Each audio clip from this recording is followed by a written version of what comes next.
Aleluia, graça e a paz, Senhor Jesus, amém, irmãos? Seja bem-vindo aí à nossa reunião, que bom que você está aqui.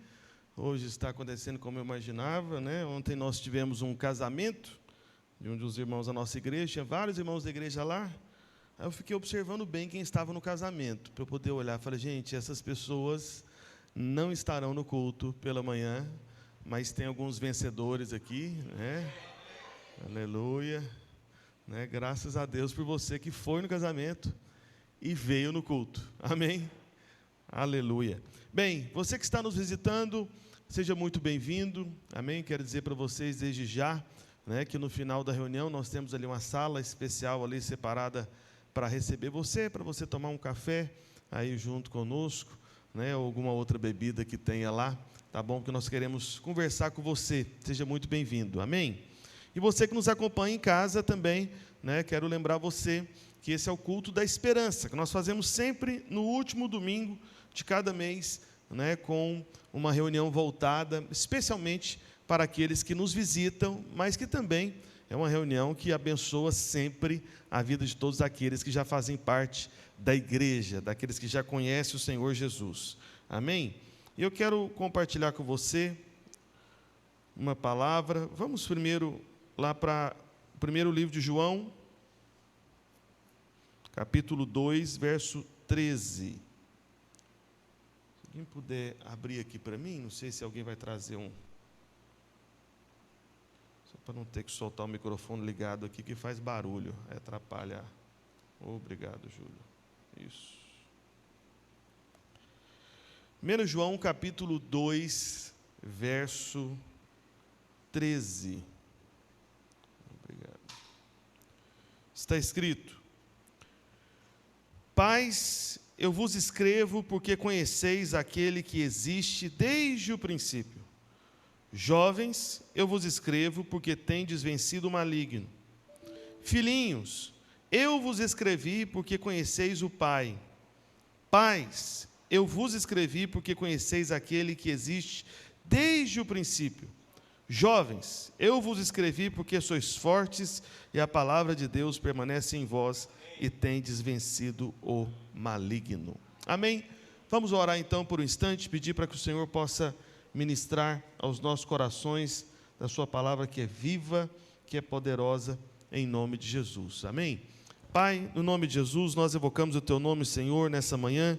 Pedimos para que o teu Santo Espírito possa ministrar palavra de vida aos nossos corações, de tal maneira que o nosso entendimento a respeito da verdade da tua palavra seja ampliado, cresça. Ó Deus, e que nós especialmente possamos conhecer o Senhor Jesus como Ele é. Ó Deus, que o Senhor possa aumentar, ó Deus, também a nossa percepção a respeito do teu Filho, ó Pai, a respeito do Senhor Jesus Cristo, o Criador de todas as coisas, aquele que sustenta tudo pela palavra do poder dEle, e aquele que tem o poder de nos salvar, que quer nos livrar de toda a condenação, aquele que tem o poder de nos fazer filhos teus, filhos de Deus, o Senhor Jesus Cristo. Amém, amém e amém. Amém. Veja, eu quero compartilhar com você hoje sobre o que eu posso dizer que seria o segredo para você receber tudo aquilo que você busca nessa vida, entende? E que o Senhor tem o poder de dar para você. Então, o segredo para você receber, seja uma cura física, seja um milagre na sua vida financeira, uma solução de algum problema na sua família, de relacionamento, coisas desse tipo, né? Ou ainda problemas como depressão, né? Qualquer tipo de doença, enfermidade, não sei qual a sua necessidade, mas a solução para tudo isso é Deus favorecendo você sem você merecer. Entendeu isso? Então, é isso que você precisa. Um favor da parte de Deus, sendo você alguém que não merece esse favor, mas mesmo assim Deus quer te dar, Ele quer te entregar. Você está me entendendo? Então, é como alguém que quer receber um presente, só que esse presente é tão grande, que às vezes você se recusa a receber. Isso já aconteceu com você? Seja você dando ou seja você recebendo? Igual eu fico lembrando Porque os irmãos sabem, eu sou pastor, né? Só lembrando. Eu sou pastor. O que acontece? Eu já percebi que na cabeça, né, dos irmãos, de maneira geral, isso é uma mentalidade equivocada, né? E muito religiosa até, no sentido negativo, né? Então, na cabeça dos irmãos, né, de muita gente, né, da igreja, o pastor é aquele que só recebe, não é aquele que dá. É aquele que só recebe, não é aquele que dá. Como assim? Especialmente algum tipo de presente, coisa assim. É impressionante como que algumas vezes, né, já aconteceu, não poucas na verdade, de eu escolher dar algo para um irmão, entende? Um presente, às vezes até um dinheiro, uma oferta, e aí o irmão entra em pânico, ele assusta, fala, não, pastor, misericórdia, que é isso? Eu que tinha que estar abençoando o senhor, abençoando a igreja e tudo, não faça isso, não, pastor, não, pastor, faz questão, não me dê isso. Aí a pessoa se recusa a receber. Olha que tolice, meu irmão, se alguém está querendo te dar alguma coisa, pega, amém? Mesmo que seja o pastor, amém? Entendeu? Mas o que eu fico pensando? Qual que é a razão de um irmão fazer isso comigo? Qual que é a razão? Qual que é o motivo? Tem um pensamento que ele está tendo naquele instante, de ele se recusar a receber ali, às vezes, a oferta, o dinheiro que o pastor está querendo dar para ele. Qual que é o motivo? É porque ele não se sente digno. Ele pensa, não, peraí, o pastor, um santo homem de Deus, né, um homem que ministra a palavra de Deus, está querendo me dar algo. Não, tinha que ser o contrário. Eu não mereço receber esse presente do pastor. Você está me entendendo? Ninguém diz isso, mas o que está dentro do coração da pessoa, né, dos pensamentos da pessoa, é justamente isso, é isso que ela está pensando. Fala, não, o pastor é uma autoridade espiritual, é homem de Deus. Veja, isso não tem nada de errado pensar nisso, mas só que se isso causa em você um obstáculo, um bloqueio de você pensar, não sou digno de receber, aí o que acontece? Você não recebe. É ou não é verdade? E assim, e já teve irmão que eu não consegui vencer, porque eu tento convencer os irmãos, mas já teve um, pelo menos, que eu não consegui vencer. Eu falei, irmão, eu quero te dar. Não, pastor, não vou receber. Eu falei, irmão... Eu ainda dei a cartada final, ainda falei para ele, irmão, isso é justiça própria, isso é orgulho. Eu falei, não, pastor, faço questão, né, eu estou aqui, é para dar, não para receber. Percebe? Por que a pessoa não quer receber? Porque ela acha que não merece receber algo de alguém que ela considera importante. Entendeu isso? Ela acha que não merece receber. Agora, entenda uma coisa. Será que alguém merece receber algo da parte de Deus, um Deus santo, justo, perfeito, que sabe todos os nossos defeitos? Será que tem alguém que merece receber algo da parte de Deus? Tem ou não tem? Não tem. Ninguém. Apenas uma única pessoa digna e merecedora pisou nessa terra, que foi o Senhor Jesus Cristo, que é o Deus que se fez homens, fez gente, mas é Deus. Então, se ninguém merece, como que eu faço para receber? Deus resolveu dar para você sem merecer. Só que Deus só dá para aquele que não merece, se ele está disposto para receber, se ele aceita receber. Pastor, como que eu sinalizo para Deus que eu aceito receber? Quando você crê. Quando você crê. Amém? Quantos aqui creem na bondade de Deus? Amém? Irmão, só um detalhe aqui, quase que eu me esqueço. Eu tenho que falar essas coisas sempre para algum outro pastor. Cadê o pastor Adriano? Está por aqui? Lá em cima? Tá. Depois fala para descer aqui. Alguém precisa me lembrar. Era para ter orado pela Franciele. Hoje é o último culto dela aqui. Né? Eu preciso que os irmãos me ajudem. Eu tenho muita dificuldade de não lembrar dessas coisas. Né? Outro dia eu fiquei sabendo que a irmã saiu da igreja. A família saiu da igreja. Magoada comigo. Por causa de uma situação como essa. Eu fiquei sabendo isso essa semana, você acredita? É duro, né? A pessoa ficou magoada comigo, ninguém me fala. Eu fico sabendo assim, às vezes, anos depois. Acho que tem mais de um ano isso aí. Sério, falando sério mesmo. Eu fui descobrir agora. Eu nem sabia. Eu falei, gente, por que aquela pessoa subiu? Ficou magoada comigo. Por quê? Porque uma pessoa da família, né, foi para outro estado, outro lugar, e aí ela viu que a gente orou por um irmão e não orou por essa pessoa da família dela. Aí acha que eu tive preferência, né? Não. É retardamento mental que chama. Você está me entendendo? Lerdeza. Esquecimento, o que mais? Então, eu tenho problemas, eu quero dizer para os irmãos, eu esqueço, eu já esqueci já, está vendo? Agora que eu lembrei, eu vi, não, mas a Franciele é resolvida, ela é curada.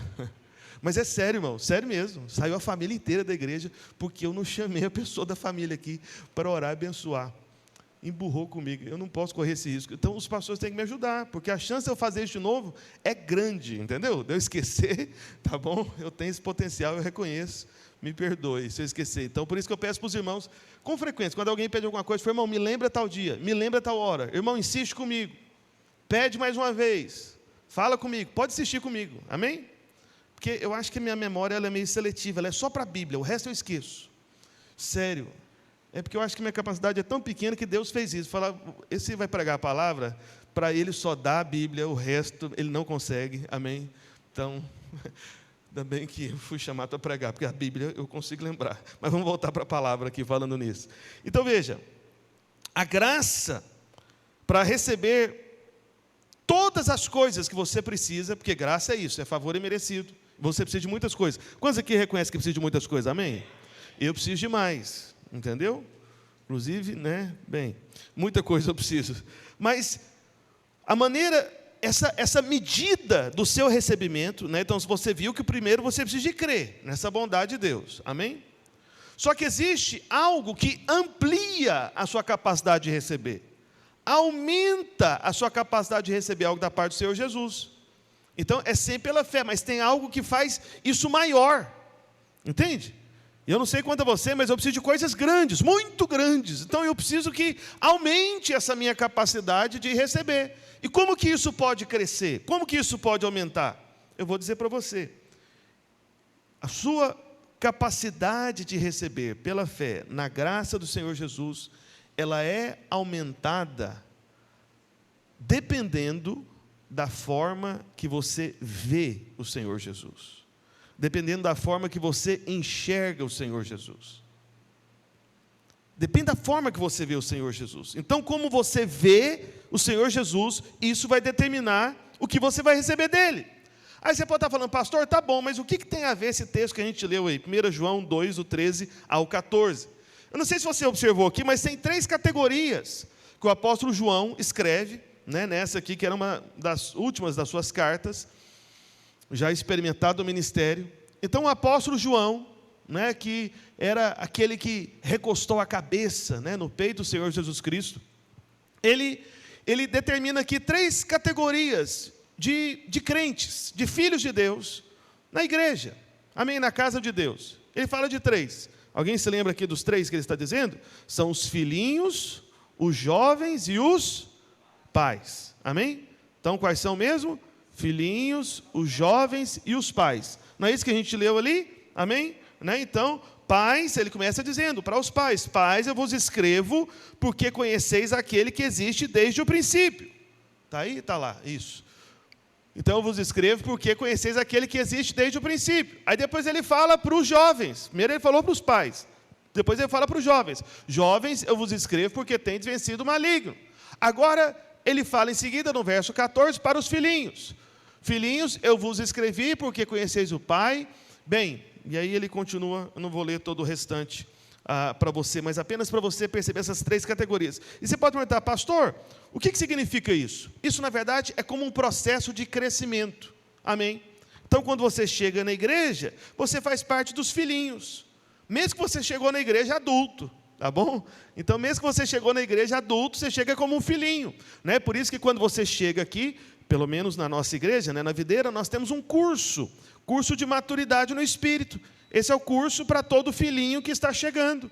Amém? Todos aqueles que chegam na nossa igreja têm que fazer o curso de maturidade no Espírito. É como se fosse um curso de membresia. É um curso para o seu crescimento. Então você chega como um filhinho. E aí depois que você avança na fé, você faz parte dos jovens. Entende? Aí você fala, não, pastor, então peraí, eu converti com 50 anos, aí já tem aí uns 3 anos que eu estou aqui, já fiz os cursos da igreja, participei de tudo, já sou líder de treinamento, e agora com 53 anos eu faço parte dos jovens. Nessa categoria que o João está dizendo, você faz parte dos jovens, amém? Porque você já tem alguns anos de fé, aqui não é idade, amém? Aqui é maturidade. Quem está me entendendo, diga amém. Então tem os filhinhos, tem os jovens, tá bom? Então isso significa que na rede pastor Adriano tem tanto filhinhos quanto jovens. Não é porque ele é pastor de adulto que só tem pais. Tem jovens e tem uns filhinhos lá. Tem uns filhinhos que às vezes demora, né? Parece que só quer ficar lá nessa categoria, né? Mas vamos lá. Aí tem os jovens. Aí depois o apóstolo João fala dos pais. Quem são os pais? Os pais são os filhos de Deus que alcançaram maturidade. Amém? São aqueles que amadureceram. Pois bem, então os filhinhos você já entendeu, são os nossos convertidos. Os jovens são aqueles, né, o próprio apóstolo João, ele explica aí sobre os jovens. Eu não vou me deter muito, porque eu peguei aqui a palavra no horário atrasado, né? Mas vai dar tudo certo, eu acredito, né? Ter que ajustar, de repente, os horários melhor do culto, porque eu preciso terminar meio-dia, né? Antes do meio-dia, na verdade, né? Então, os jovens, João, ele fala aqui que eles amam as batalhas espirituais. Então, eles se concentram, né, no diabo, nas suas artimanhas, né? Então, eles são aqueles posicionados. Jovens, eu vos escrevo porque sois fortes, porque tendes vencido o maligno. Foi assim que João falou, amém? Sobre os jovens. Então, são aqueles da guerra, da batalha, né? Se fosse lá em Goiás, a gente ia falar, aquele que agarra no chifre do boi. Tem essa expressão aqui? Tem não, né? Tem não. É coisa de caipira goiano mesmo, né? É aquela pessoa que enfrenta a batalha difícil, né? Garra no chifre do boi. Mas eu acho que dá para entender o que significa mais ou menos isso, né? Entendeu? Está todo mundo com medo do boi, o jovem é aquele que vai lá, dá licença. E vai e pega no chifre do boi, e o boi, vou vencer esse valente aqui, vou vencer o diabo. Amém? Posicionado, vai para a guerra. Esse é o jovem, porque ele começou a crescer. O filhinho não, o filhinho, se ninguém der comida para ele, se ninguém pegar no pé dele, se ninguém arrastar ele pela mão para vir no culto, não vem, né? Se você não fizer a matrícula dele no cursão, sem ele saber de repente, para ele fazer depois, e você levar ele de surpresa, ó, você está matriculado, já como? É aquele dinheiro que você me entregou, lembra? Não, é esse aqui. Pois é, agora você está no curso, tem que vir agora. Então, esse é o filhinho, você tem que pegar pela mão, tem que insistir, tem que puxar para cá. Mas o jovem não, o jovem já começa a se posicionar. Maturidade, lembra? Não estou falando de idade, amém, irmãos? Estou falando de avanço na fé. Só que aí tem os pais. Os pais são esses mais maduros.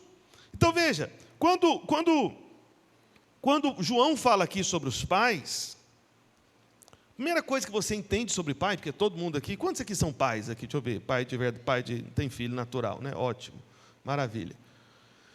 Então, mesmo que você não seja pai, você tem um pai, ou teve um pai. Então, quem são os pais? E aqui pai está falando é pai e mãe, tá bom? Quem são os pais, ou pai e a mãe? São aqueles que têm responsabilidade. Está me entendendo? São os responsáveis. Então, João está mostrando aqui que aqueles cristãos mais maduros são os que assumem responsabilidade. Então, alguém que está nessa categoria de pai, ele é aquela pessoa que ele não tem dúvida sobre o que precisa ser feito. Ele faz o que deve ser feito, mesmo quando ele não quer fazer. Tipo, chega domingo, ele fala, rapaz, estou sem vontade de ir no culto, mas eu tenho um compromisso com a igreja. Eu vou para o culto, sem vontade. Entende? Então, os pais são aqueles que contribuem, né? São aqueles que, com certeza, né? Você quer saber quem que é um pai? Quem deu uma cadeira, pelo menos, entendeu? Se não deu cadeira, é de jovem para trás, entendeu? Mas tem jovem que é pai também, viu? Graças a Deus pelos jovens que são pais também, amém? Você está me entendendo? Então, veja, os pais assumem responsabilidade pelos outros. Os pais são aqueles que se preocupam, né? Porque todo líder de célula, mesmo que seja líder de célula de jovens, líder de célula de crianças e líder de célula de adultos, ele tem que ser um pai. Deveria ser. Devo dizer que não são todos, infelizmente, mas deveria ser. Porque o que um pai faz, um bom pai faz, no domingo de culto, por exemplo? Ele traz a família para o culto. Você está me entendendo? Ele traz. Igual eu já vi, alguns pais já falaram isso comigo já. Eu sinto muito, né? Eu lamento, mas eu costumo dizer para esses pais também. Pastor, o que eu faço? Meu filho não quer vir para o culto. A resposta é muito simples. Traga ele sem ele querer vir para o culto. Entendeu? É assim que faz? É assim que faz. Simples assim. Eu não esqueço das minhas filhas, né? Quando elas eram bem pequenas, estava ensinando elas a comerem de tudo, né? Que foi a forma que eu aprendi. Aí tinha sempre alguma verdura, né? Alguma leguminosa lá, alguma folha, alguma coisinha. Aí elas olhavam, papai, né, pequenininha, eu não quero comer isso aqui. Aí eu falei, é mesmo, minha filha? Não tem problema não. Ela, não tem problema, papai? Aí ria, tadinha, né? Mal sabia o final da resposta do pai, né? Não tem problema, papai? Não tem não, minha filha, come sem querer mesmo. Aí comiam. É impressionante como que elas, assim, né? Um monte de coisa que elas não gostavam de comer, hoje elas comem cru, sem ninguém mandar. Entendeu? Tipo cenoura, assim, de repente. Cru, assim, do nada. A menina, ao invés de comer, fala, não, em vez de ser como crianças, né, mais normais, assim, se bem que essas são as anormais, na verdade, né? Eu queria comer um chocolate. Não, a menina vai lá e pega uma cenoura crua, e vai feliz. Que delícia e tal. Ou então, às vezes, tem um tomate lá picado. Não, lá em casa tem que vigiar, porque às vezes a salada ela acaba antes de começar o almoço. Porque elas vão beliscando ali, pegando e comendo. E tudo não queria comer quando era pequena, mas agora gosta. Pastor, qual foi a técnica? Se eu te contar a minha técnica, acho que eu posso ser até preso aí, né, pessoal?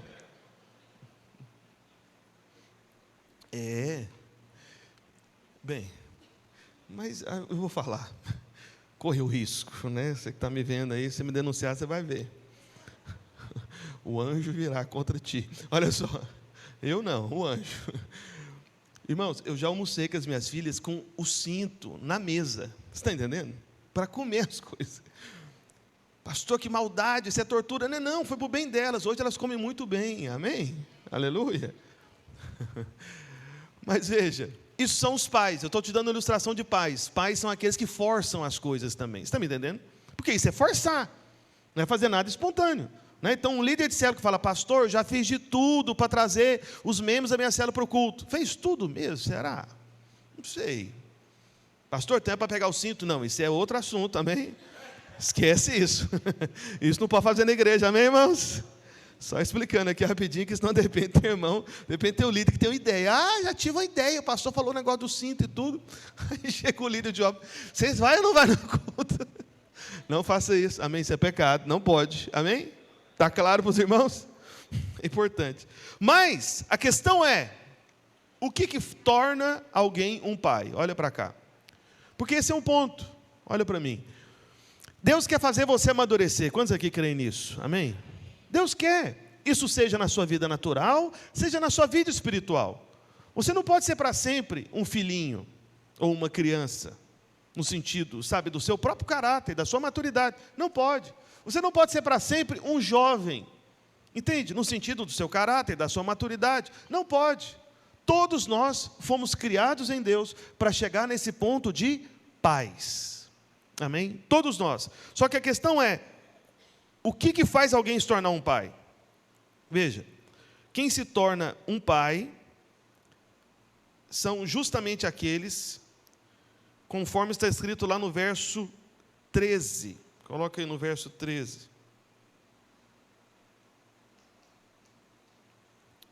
No começo está escrito, pais, eu vos escrevo, porque conheceis aquele que existe desde o princípio. Destaca essa parte aí para mim, por favor.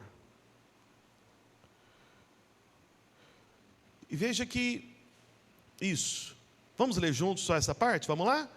Pais, eu vos escrevo, porque conheceis aquele que existe desde o princípio. Aquele, tá bom? No singular. Agora vai lá para o verso 14, para você ver como que João enfatiza isso. Depois ele fala ali, pais. Destaca aí a palavra, a partir da palavra pais, novamente. Isso. Pais, eu vos escrevi, porque conheceis aquele que existe desde o princípio. Está vendo? João está repetindo aqui. Ele falou no verso 13 e falou no verso 14. A única diferença é que ele falou, eu vos escrevo, eu estou escrevendo para vocês. Depois ele disse, eu vos escrevi, eu já escrevi para vocês. Para vocês quem? Os pais, os responsáveis, aqueles maduros. Mas o que faz de alguém ser um pai? Ser um pai é justamente aquele que conhece o que João está dizendo, que veio desde o princípio. Quem que é esse desde o princípio? Quem que é esse que João está falando que os pais conhecem? Os pais conhecem aquele que existe desde o princípio, aquele que é desde o princípio. Quem é esse? Quem é esse? Esse, desde o princípio, é o que o próprio João, porque veja, o apóstolo João escreveu várias cartas na Bíblia. E quando você identifica as expressões que ele usa em cada carta, você consegue perceber algumas expressões similares, que ele quer dizer a mesma coisa, entende? É uma maneira dele explicar a mesma coisa. Ele usa essa expressão numa carta, a mesma expressão na outra, a mesma expressão ainda numa outra, para poder identificar como a mesma verdade.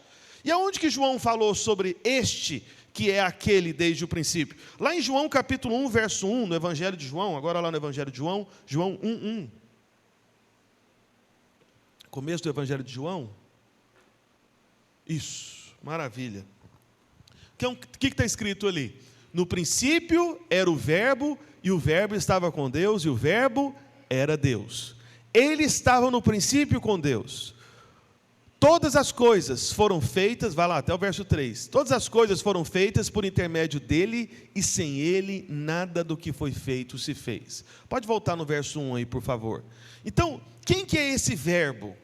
É Cristo, é o Senhor Jesus Cristo. Isso aqui é o apóstolo João apresentando no seu evangelho a pessoa do Senhor Jesus. Depois você pode continuar lendo o restante do texto. Só que, o que João mostra aqui no verso 1, né, especialmente, né, e no verso 2? No princípio era o Verbo. Aí depois fala no verso 2, ele estava no princípio. Então, quando João fala, aonde nós lemos, lá em 1 João, no capítulo 2, que é a outra carta que a gente leu no começo, do princípio, ele está falando do Senhor Jesus Cristo. Ou seja, e aqui João, ele está mostrando no verso 3, pode deixar aí, que esse que é o princípio, e esse que é o princípio de todas as coisas, que é Cristo, ele que criou tudo. Não é o que está escrito no verso 3? Volta aí no verso 3, por favor. Onde está? Não precisa mudar, não. Coloca aí no verso 3, isso, no topo. Então, todas as coisas foram feitas por intermédio dele. Dele quem? Aquele que é o princípio de tudo, o Senhor Jesus Cristo. Então, e sem ele, sem aquele que é o princípio, nada do que foi feito se fez.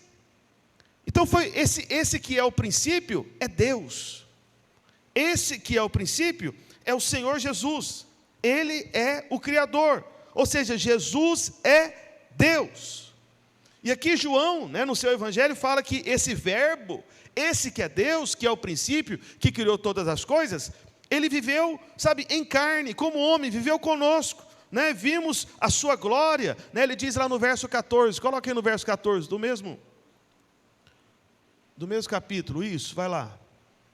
Maravilha, isso. E o Verbo se fez carne e habitou entre nós, cheio de graça e de verdade, ou de verdadeira graça. Amém? A graça é esse favor imerecido que você precisa receber. E vimos a sua glória, glória como do unigênito do Pai. Esse é o Senhor Jesus Cristo. Agora, a grande questão que você pode estar colocando é o seguinte, fala, pastor, mas está bom, por que é importante saber que Jesus é Deus? Porque, veja, está claro para nós aqui que é importante você saber, né? Você só precisa entender a razão. Porque João, ele disse que os pais, que são os filhos de Deus maduros, eles conhecem aquele que é desde o princípio, eles conhecem o Senhor Jesus. Então, o que vai tornar você alguém com uma fé madura, um crente, aonde Deus quer te conduzir como filho de Deus, é conhecer o Senhor Jesus. É conhecer aquele que é desde o princípio. Mas conhecer não só de uma forma simples, natural, como muitos conhecem, mas conhecer da maneira devida, como aquele que é desde o princípio. Amém? Então é isso que torna você pai. Quanto mais você conhece o Senhor Jesus, mais você avança. Então, alguém conhece o Senhor Jesus no início para a sua salvação. É um filho, é um filhinho. À medida que ele cresce, ele descobre que tem a autoridade do nome de Jesus e começa a se posicionar contra o maligno. É um jovem, conheceu um pouco de Jesus. Mas à medida que você conhece muito mais o Senhor Jesus, aí se torna um dos pais, amadurece. Então isso significa que, quanto mais você conhece o Senhor Jesus, mais você desfruta do que o Senhor Jesus pode dar e fazer para você e por meio de você. Então não importa qual seja a sua necessidade, o caminho é a graça, é o favor imerecido. Só que essa graça, ela amplia a sua capacidade de atuar na sua vida, à medida que você conhece o Senhor Jesus da maneira devida. Existe uma forma de você conhecer Jesus, que é uma forma maior, mais ampla. Então, por exemplo, o Senhor Jesus, você sabe que Ele morreu pelos pecados do mundo inteiro.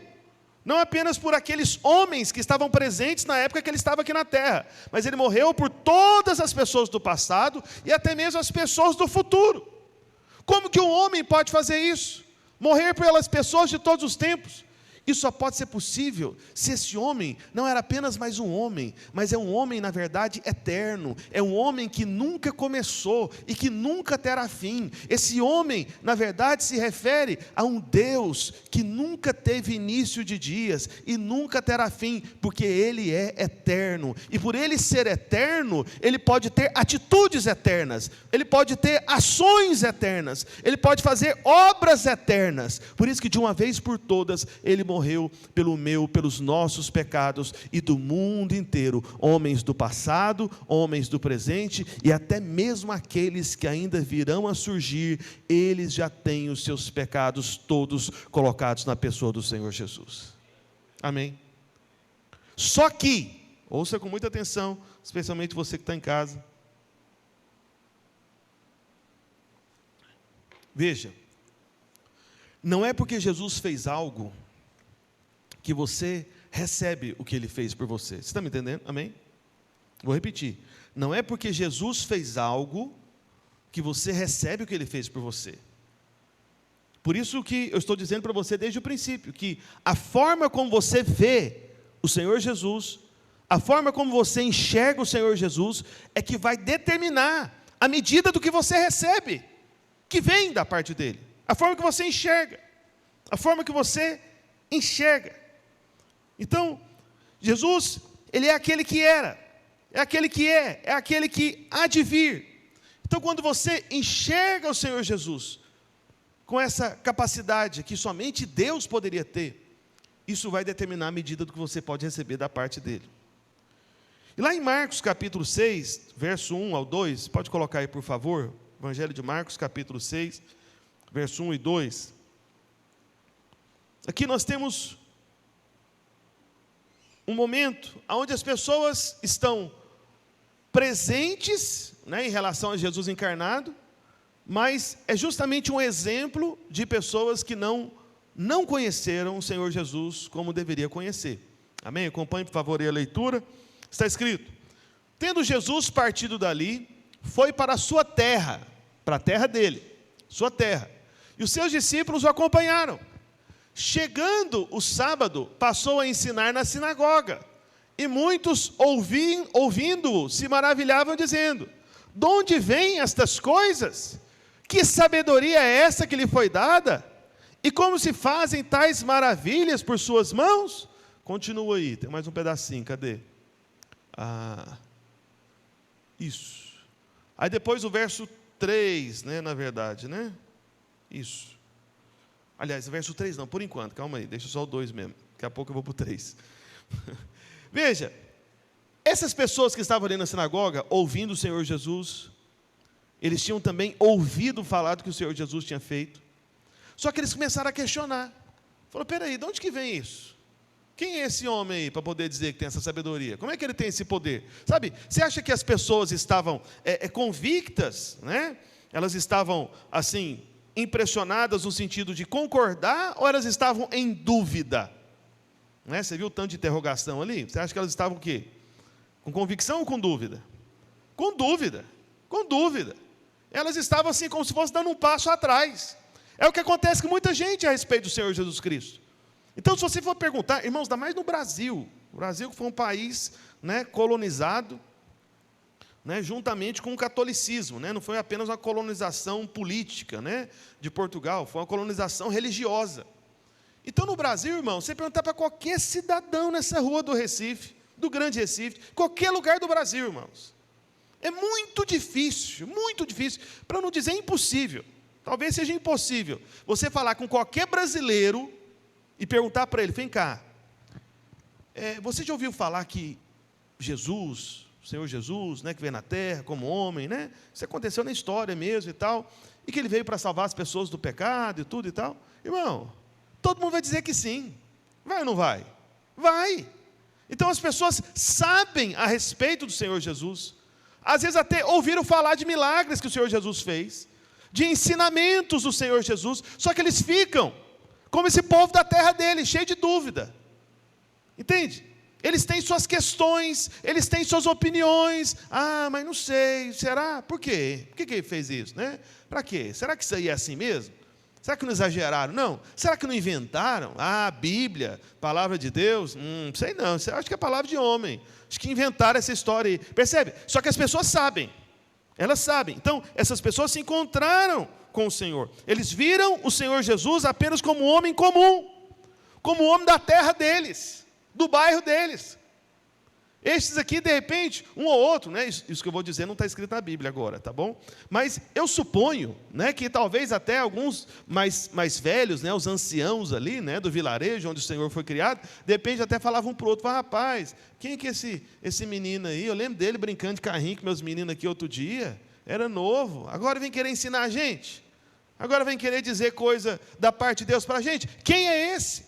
Quem é esse? Então eles estavam tratando o Senhor Jesus como homem comum. Eles até reconheceram que Jesus fazia milagres, só que eles não receberam. E porque eles não receberam, olha só, agora sim o verso 3 e 4, coloca aí, vamos lá. Aí o que eles disseram? Não é este o carpinteiro, filho de Maria, irmão de Tiago, José, Judas e Simão? E não vivem aqui entre nós? Espera aí, gente.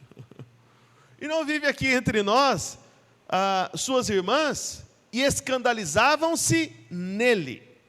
Jesus, porém, agora verso 4, isso. Jesus, porém, lhes disse: não há profeta sem honra, senão na sua terra, entre os seus parentes e na sua casa. Ele falou, não há profeta sem honra. Normalmente, profeta, ele tem uma honra. As pessoas acreditam no testemunho dele, amém? De um profeta da parte de Deus. Só que tem um lugar onde o profeta perde a honra, que é onde? Na casa dele. Entendeu? Então, tudo depende da maneira que a pessoa enxerga o Senhor Jesus Cristo. E sabe de uma coisa? Vamos continuar, verso 5, né? Não li, vamos ler mais. Olha o que está escrito no verso 5. Vamos ler juntos? Amém? Não pôde fazer ali nenhum milagre, senão curar uns poucos enfermos, impondo-lhes as mãos. Eita! Então, estas pessoas que conheceram Jesus com apenas mais um homem, um conterrâneo deles, eles reconheceram que Jesus fazia milagres, eles ouviram falar do que Jesus pregava. Só que, quando Jesus é conhecido dessa forma, ou recebido dessa forma, como alguém comum, como alguém normal, como uma das opções da religião, né, das religiões, fala, não, pois é, Jesus parece que foi um homem bom, é mais uma das religiões e tudo e tal, interessante, né, mas teve também Buda, Maomé e tal, aí você vai enumerando uma sequência, como se Jesus fizesse só parte de uma lista, só mais um desse. O que vai acontecer? Você acha que vai receber o milagre da parte do Senhor Jesus ou não? Não vai, não vai, não vai, porque esse é justamente o testemunho aqui. Essa é a razão de muitos ouvirem falar sobre o Senhor Jesus, saberem que Ele é um homem que fez parte da história, também ouviram dizer que esse Jesus fez milagres, só que eles desprezam, deixa para lá. E por isso, neste caso, e é interessante, se você for observar, que não está escrito que Jesus não quis fazer ali nenhum milagre. Você está me entendendo? Amém? Olha para cá. Veja, você que está em casa também, especialmente. Se o Senhor Jesus não fosse humilde, fosse uma pessoa orgulhosa, como muitos de nós somos tantas vezes, o Senhor Jesus poderia ter ficado chateado com aquela turma lá, não? Esse povo aqui não me honra, esse povo não me respeita. Quer saber uma coisa? Não vou orar por ninguém hoje aqui nesse lugar, não. Vocês saem para lá, seus doentes. Então, Jesus fez isso, sim ou não? Não, porque Jesus era humilde, ele não é orgulhoso. Jesus não ficava ressentido. A gente fica, mas ele não. Ele não. Então, se Jesus fosse orgulhoso, estaria escrito: não quis fazer ali nenhum milagre. Mas está escrito: não quis ou não pôde? Não quis ou não pôde? Não pôde. Ele não pôde fazer. Não é que ele não quis, ele até queria fazer. Você está me entendendo? Então, você que me ouve, você que está aqui presente, você que também está aí na internet, em casa, o Senhor, Ele quer fazer um milagre na sua vida. O Senhor, Ele quer te dar a resposta. O Senhor, Ele quer manifestar o poder dEle. Só que, em alguns casos, Ele não poderá fazê-lo. Por que Ele não pode? Depende da maneira que você enxerga o Senhor Jesus. Quem é o Senhor Jesus? O filho de um carpinteiro? Não, o Senhor Jesus é o filho de um carpinteiro, né, que viveu, né, nas terras lá de Israel, né, cerca de 2000 anos atrás aí, tudo. Filho de um carpinteiro, só isso. Isso que ele é. Então, para essas pessoas, nada vai acontecer. Entende? Então, o Senhor Jesus, não é que Ele não quis fazer os milagres, é que Ele não pôde fazer os milagres. Então, por isso você precisa tanto conhecer o Senhor Jesus da maneira devida. Porque Deus decidiu, ouça, Deus decidiu que fará a você aquilo que você fizer a Jesus. É isso. Deus decidiu que vai fazer na sua vida, que vai fazer na sua história, aquilo que você decidiu fazer a Jesus. Como assim, pastor? Vou te explicar. Se você aceita o Senhor Jesus, Deus aceita você. Entende? Você precisa aceitar. Aceitou Jesus? Deus te aceita. Amém? Se você rejeita o Senhor Jesus, Deus faz o mesmo. Então Deus faz o quê? Rejeita você. Entende? É o que você escolhe fazer. E você escolhe fazer baseado em como você vê.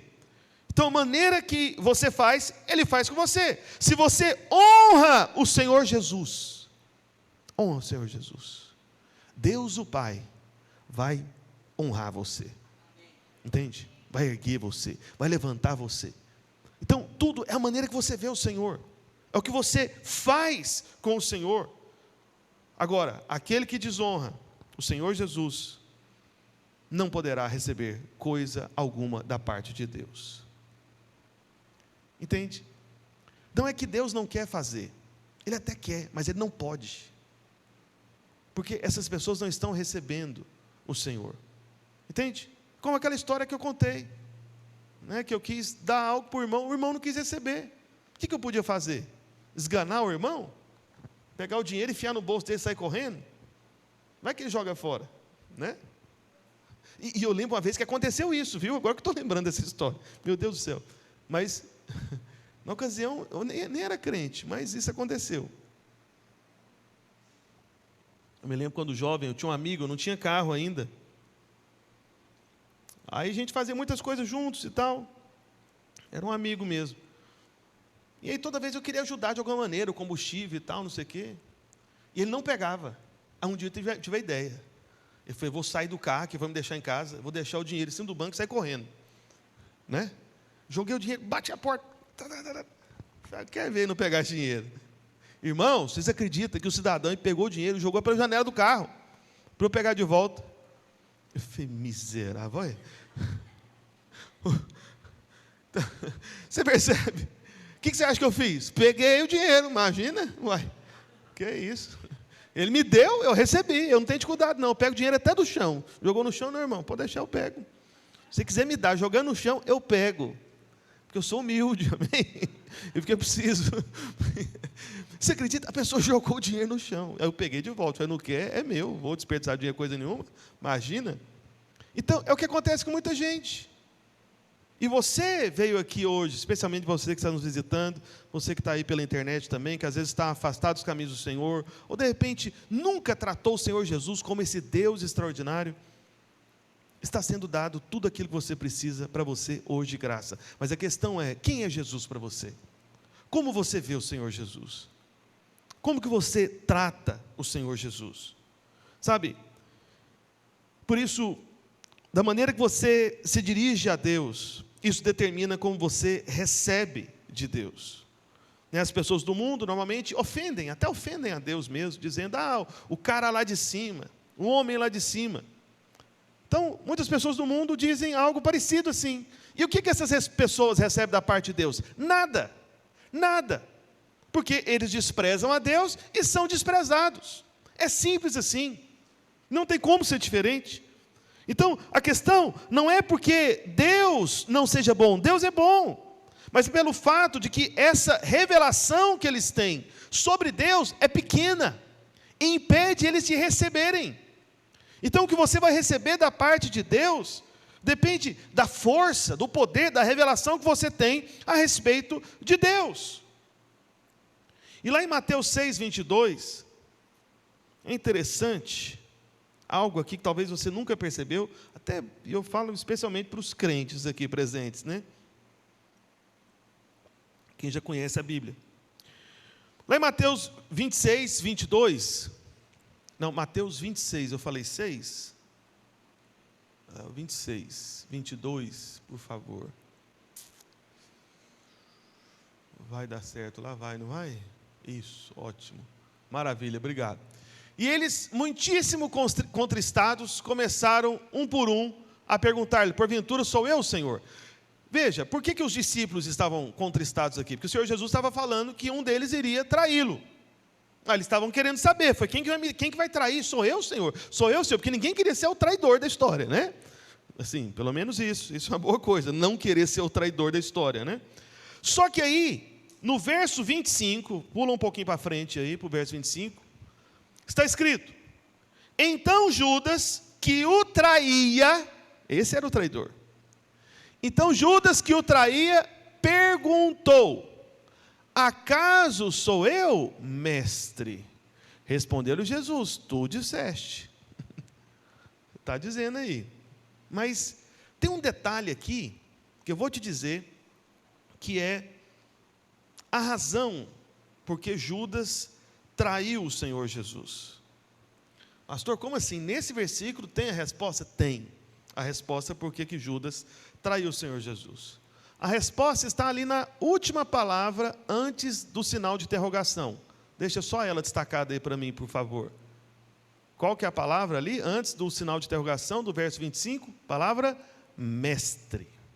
Como assim, pastor? Como que isso significa a razão de Judas ter traído o Senhor Jesus Cristo? Eu vou te dizer. Porque para Judas, o Senhor Jesus era só mais um mestre. Mestre era um título muito comum naquela época entre os judeus. Mestre significa professor. É uma palavra mais bonita, mais chique para professor. Entendeu isso? Alguém que ensina. É o mestre, é o professor. Então, era comum em Israel, né, até hoje, entre o povo de Deus, né, aqueles que são os mestres, né, que ensinam o povo, no caso dos judeus, ensina a lei. Né? Então, para Judas, o Senhor Jesus era só o mestre, aquele que vem ensinar. E se você for perguntar para as pessoas lá fora, que não têm um relacionamento com o Senhor Jesus, que não recebem milagres do Senhor Jesus, que não recebem curas do Senhor Jesus, que não são transformados pelo Senhor Jesus, as pessoas lá fora, muitos vão dar essa resposta de Judas. Vão falar, não, quem foi Jesus? É um mestre, né? Ele ensinou muitas coisas. Porque o que você faz com o mestre? Mestre é só aquele que você aprende e que você tenta fazer igual. Eu sei que na cabeça de muita gente isso parece grande coisa, mas meu irmão, o Senhor Jesus não pode ser apenas um mestre para você. Antes de ser um mestre, o Senhor Jesus, ele tem que ser o que ele disse que é. E o que o Senhor Jesus disse que ele é, lá em João 6, ele falou, eu sou o pão da vida, quem comer a minha carne e beber o meu sangue tem a vida eterna. Veja, um homem comum não poderia dizer isso, que ele é um tipo de alimento, que ele é um tipo de bebida para o suprimento das pessoas, mas o Senhor Jesus Cristo disse isso. O Senhor Jesus Cristo, Ele é muito mais que um mestre, Ele é a própria vida que você tem que comer e beber e receber como suprimento para toda a sua história. Você precisa do Senhor Jesus mais do que você precisa da comida do almoço que você vai ter daqui a pouco na sua casa. Você precisa do Senhor Jesus mais do que a água que você tem para beber. É como ele disse, a minha carne é verdadeira comida, e o meu sangue é verdadeira bebida. Ele que é o seu alimento, Ele que é o seu suprimento, Ele que deve ser a sua fonte. Então você não pode conhecer o Senhor Jesus como mestre, porque o traidor o conhecia como mestre. E como o traidor o conheceu como mestre, o que o Senhor pode fazer na vida dele? Nada. Só mestre não é o suficiente. Ele tem que ser a sua própria vida. Você tem que receber o Senhor como recebe um alimento, onde você encontra força, poder, cura, saúde, renovação da força. Então, quando você tiver comido de Cristo, você vai ser capaz de fazer todas as outras coisas. Aí sim você pode aprender. Aí sim você pode avançar. Mas você tem que receber dele. Então, muitos crentes hoje, é muito triste, tem a ideia que Jesus Cristo é apenas um exemplo a ser seguido. Ô, meu irmão, como assim um exemplo a ser seguido? Tem um monte de gente nessa terra que são exemplos que você pode seguir. Tem ou não tem? Tem. Tem bons exemplos na história da humanidade? Tem vários. Tem ou não tem? Tem. Né? Na sua casa, na sua família tem bons exemplos.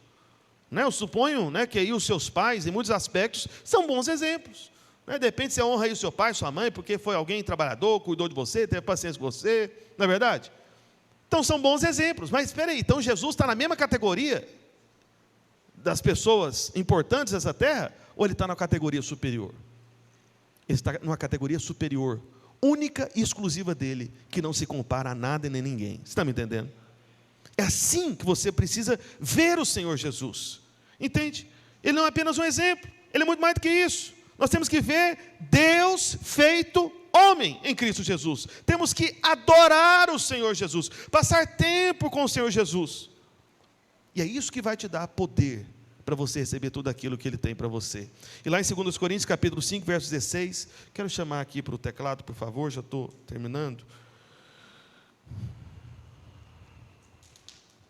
Está escrito, 2 Coríntios 5, 16. 2 Coríntios 5, 16 está escrito: assim que nós, Paulo dizendo, daqui por diante, a ninguém conhecemos segundo o quê? A carne. Segundo a carne. E se antes conhecemos a Cristo segundo a carne, já agora não conhecemos deste modo. Ou seja, antes Paulo está dizendo, teve uma época que a gente conheceu Jesus segundo a carne. O que é conhecer Jesus segundo a carne? É no modo natural. É no modo religioso. Conhecer Jesus segundo a carne é esse modo que as pessoas lá fora vão te dar a resposta. Não, sei quem Jesus, sei, Jesus é verdade, veio, né? Ele pegou os pecados da gente lá na cruz? Ah, é mesmo, eu sabia também. Ele veio para ser Salvador? Ok, verdade, né? Veio. Mas e aí? A vida da pessoa continua a mesma. Não aconteceu nada. Você está me entendendo? Então, depende de como você conhece, como que você vê o Senhor Jesus. Você não pode vê-lo de uma maneira natural. Você tem que olhar para o Senhor Jesus como alguém que é Deus. Lá em Êxodo capítulo 6, no verso 2, coloque aí rapidamente, por favor. Êxodo capítulo 6, verso 2. Está escrito: falou mais Deus a Moisés e lhe disse: eu sou o Senhor. Apareci a Abraão, a Isaque e a Jacó como Deus Todo-Poderoso, mas pelo meu nome, o Senhor, não lhes fui conhecido. Isso aqui é o Senhor falando para Moisés. Ele disse que para Abraão, Isaque e Jacó, ele se apresentou como o Deus Altíssimo, El Elyon, né, seria aí no hebraico. O Deus Todo-Poderoso, El Shaddai. Mas ele nunca se revelou a Abraão, Isaque e Jacó como o nome eterno, o nome de Deus, né, que alguns chamam de Javé ou Jeová, que seria o próprio nome do Senhor. Então o Senhor estava mostrando para Moisés que havia uma outra forma de conhecê-lo, que iria além do que a princípio Abraão, Isaque e Jacó preferiram conhecer a Deus. Então Moisés veio para receber essa revelação maior.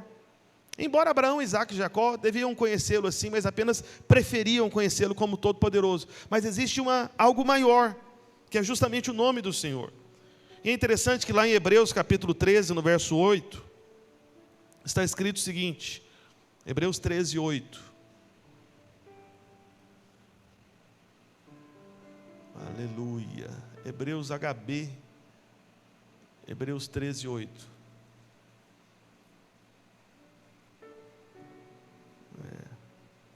Está escrito. Vamos ler juntos, amém? Jesus Cristo, ontem e hoje é o mesmo e o será para sempre. Veja, esse nome, o Senhor Jesus, que é o mesmo, hoje e o será para sempre, ele foi apresentado a Moisés inicialmente também. Foi. Porque Moisés, ele perguntou para Deus, quando foi chamado pelo Senhor, ele perguntou, olha, mas por qual nome eu vou te apresentar? Qual nome, Senhor? E qual foi o nome que o Senhor falou para Moisés? O Senhor falou para Moisés, olha, você vai dizer que o Deus eu sou o que sou, te enviou. Esse foi o nome que o Senhor apresentou para Moisés.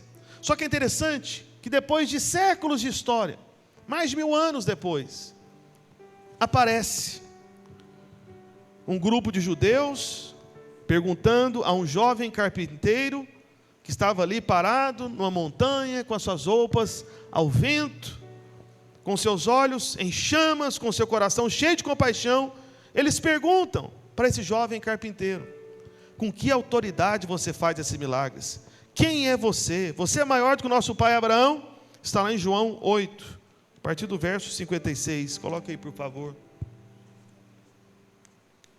João 8, verso 56.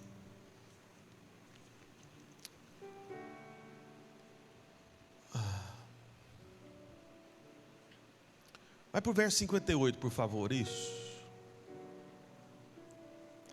Que a gente já adianta. Respondeu-lhe Jesus: em verdade, verdade, eu vos digo, que antes que Abraão existisse, eu sou. Amém? Veja, é o mesmo nome que foi apresentado a Moisés, que é justamente o nome eterno do Senhor. E eu não sei se você sabe, mas o nome Javé ou Jeová, que é justamente a tradição. Quando você olha no Antigo Testamento a expressão Senhor, tudo maiúsculo, alguém já reparou já na sua Bíblia, especialmente Bíblia de papel? Então, esses momentos da palavra Senhor no Antigo Testamento, tudo em letra maiúscula, é o que seria Javé ou Jeová. Só que essa palavra Javé, ela tem três partes.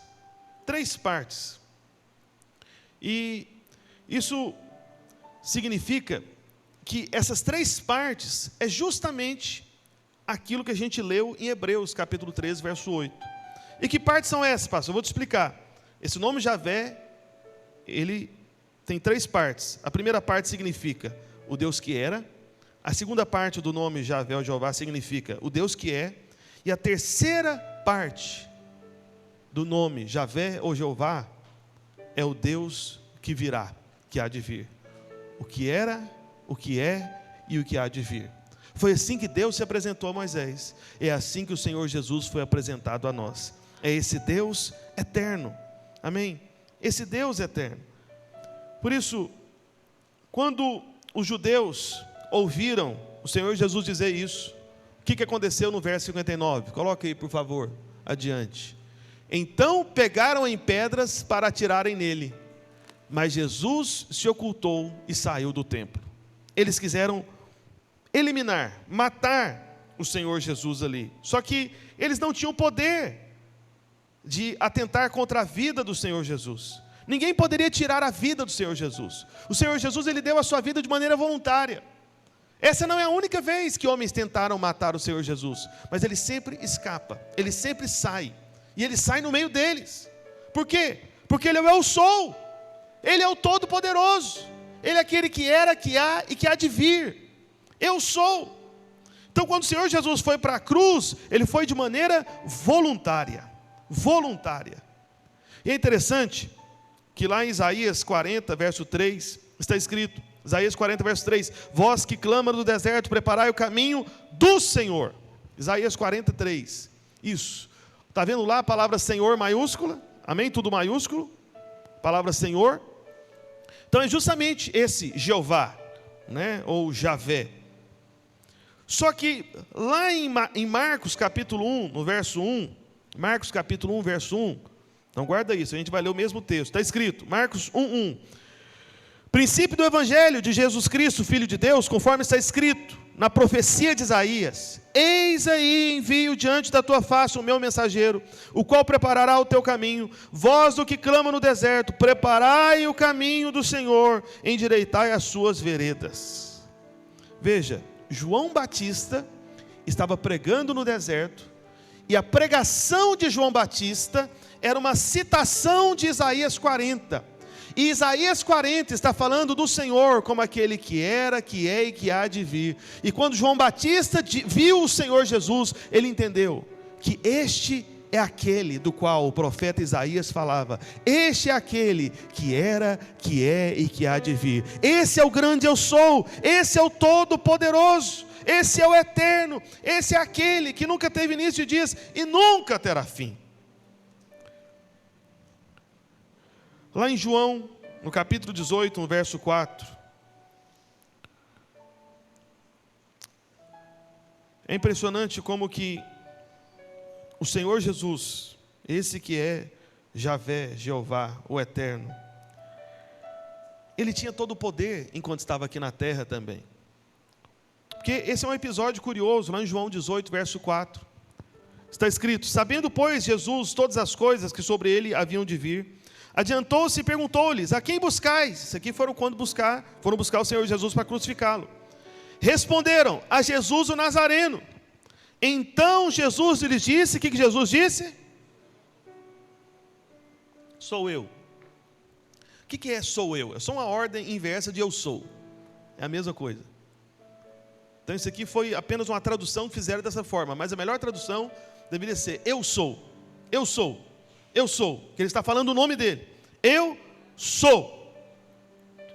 Ora, Judas, traidor também estava com eles. Quando, pois, Jesus lhe disse: sou eu, ou eu sou, o que aconteceu com eles? Recuaram e caíram por terra. Quando o próprio Senhor Jesus apenas disse o nome dele, o nome do Deus eterno, o que era, o que é e o que há de vir, ao som do nome dele, sendo dito por ele mesmo, os homens recuaram e caíram por terra. Jesus não empurrou eles, não foram anjos que vieram ali para defender o Senhor Jesus, não, muito menos os discípulos, chegaram e empurraram todo mundo: sai para lá, vai, e todo mundo cai. Não, até porque se você for ler o contexto aqui, esses homens que chegaram aqui, irmãos, eram pessoas fortemente armadas, eram soldados. Como que Jesus vence os soldados? Apenas dizendo o nome dele: eu sou, aquele que era, que é e que há de vir. Eu sou aquele que é Jeová, Javé, o Eterno, aquele que estava no princípio com Deus, aquele que é Deus, que criou todas as coisas, e nada foi feito sem que seja por Ele, mas por Ele tudo foi feito e se fez. Então você precisa conhecer o Senhor Jesus como esse eu sou, como esse que é o eterno. Eles não poderiam prender o Senhor Jesus. Por isso, o eu sou está aqui hoje, nessa manhã, nesse lugar, e está diante de você. Por isso, se você, por alguma razão ainda, você que está em casa também nos acompanhando, tem uma opinião baixa sobre o Senhor Jesus, uma opinião pequena sobre o Senhor Jesus, você acaba recebendo muito pouco dele. Mas você tem uma alta apreciação a respeito do Senhor Jesus. Se você o valoriza, se você o vê como esse Deus eterno, aquele que era, que é e que há de vir, aquele que é a única fonte da sua vida, o único recurso, aquele que é o único digno de ser adorado, e que apesar de toda perfeição e glória, resolveu amar e abençoar alguém como você. Se você o enxerga assim, meu irmão, se prepare, porque muitas coisas da parte de Deus começarão a acontecer na sua vida. Por isso está escrito lá em Apocalipse 22:13: eu sou o alfa e o ômega, o primeiro e o último, o princípio e o fim. Esse é o Senhor Jesus, e Ele te trouxe aqui para te salvar, amém? Para livrar você de toda condenação. Nós vamos ter uma breve apresentação aqui do teatro, apesar do atraso. Mas, aliás, antes do teatro, quero chamar a Franciele aqui, antes que eu me esqueça, porque eu não estou vendo nenhum pastor me lembrando aqui. Então, não vai dar certo. Estou percebendo que os pastores estão tudo olhando para baixo, olhando para o outro lado, fazendo outra coisa, né? Então, vamos orar aqui antes que repita o meu pecado, né? Que fez ofender uma família e saiu da igreja, né? Vem aqui, pastora Adriana Tereza, por favor. Aleluia. Irmãos, a Franciele, ela vai se casar com o irmão da nossa igreja lá em Maceió, da Videira. E por isso que hoje é o último domingo que ela vai estar aqui conosco, né, no culto. Porque já no próximo sábado, né, é o casamento dela.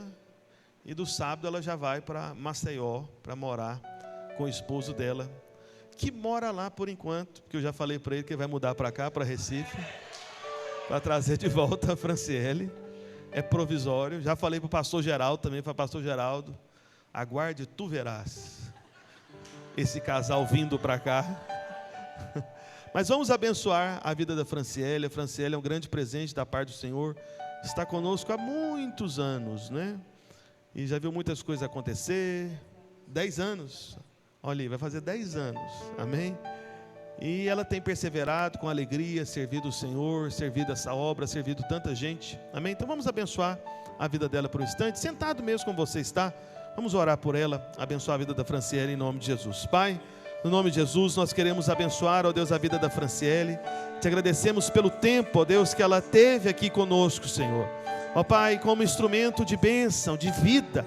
Ó Pai, que ela possa receber toda a recompensa do céu, toda a recompensa do Senhor. Porque certamente, ó Deus, porque ela viu o Senhor de maneira honrosa, ela recebeu tanto da parte do Senhor e receberá ainda mais. Pai, o Senhor sabe que o desejo do nosso coração é que ela volte para cá.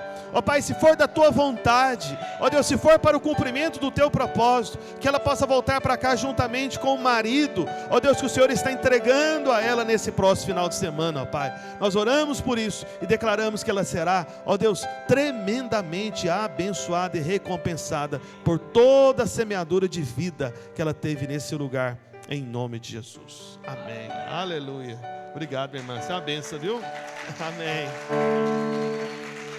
É o quê? Ela lidera 3 células. Eu espero que em uma semana tudo seja resolvido, né? Sobre essas 3 células. Vamos chamar os irmãos do teatro agora. Me ajude aqui alguém a tirar aqui o púlpito.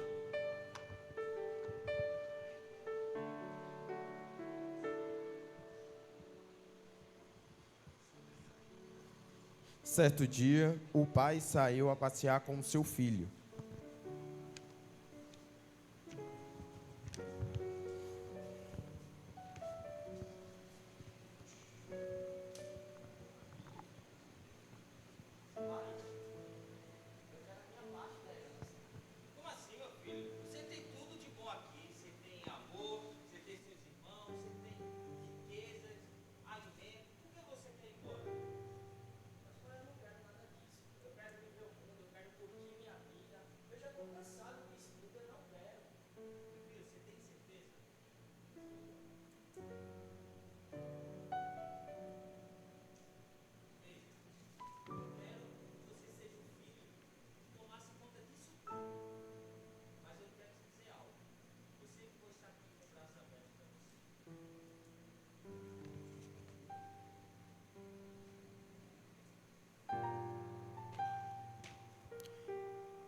Muito tempo se passaram, e o pai ficava na esperança de avistar o seu filho no horizonte. Certo dia, o filho caiu em si, e que o lugar dele era estar com o seu pai.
Aleluia. Eu quero te convidar a ficar de pé por um instante.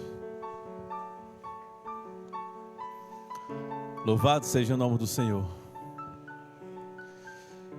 Irmãos, você viu aqui que o pai está aguardando o filho.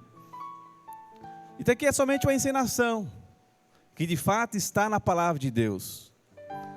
O filho, por algum motivo, circunstanciais, ele foi buscar lá fora, achando que ele ia encontrar algo que ia suprir o coração dele. Mas só que tudo que ele necessitava já estava em casa, que era o pai. E você vê que o pai, quando avistou o filho, automaticamente o pai correu ao encontro dele. E o pastor Roberto falou sobre a questão do nome de Deus. Mas os discípulos, certo dia, irmãos, chegou para o Senhor e falou o seguinte: Jesus, como nós podemos orar? Nos ensina a orar. E qual foi a oração que ele ensinou aos discípulos? Qual foi? Pai Nosso. Então a maneira e a forma que o Senhor hoje quer que você se encontre com Ele, é chamando Ele de quê? De Pai. Pai Nosso. Pai Nosso. Então eu não sei como é que você se encontra hoje, você que está aqui presente, você que está lá em casa, na sua casa também. Eu não sei se você se encontra hoje, se por algum motivo você se afastou dos caminhos do Senhor, como aquele filho pródigo mesmo, quis buscar algo lá fora e perdeu tudo, está vivendo por uma vida ali cheia de ressentimento, com traumas, medos, angústias, fraquezas, oscilações. Eu não sei se você se encontra assim, porque você saiu da casa do Pai. Mas só que o Pai, Ele está aguardando você retornar.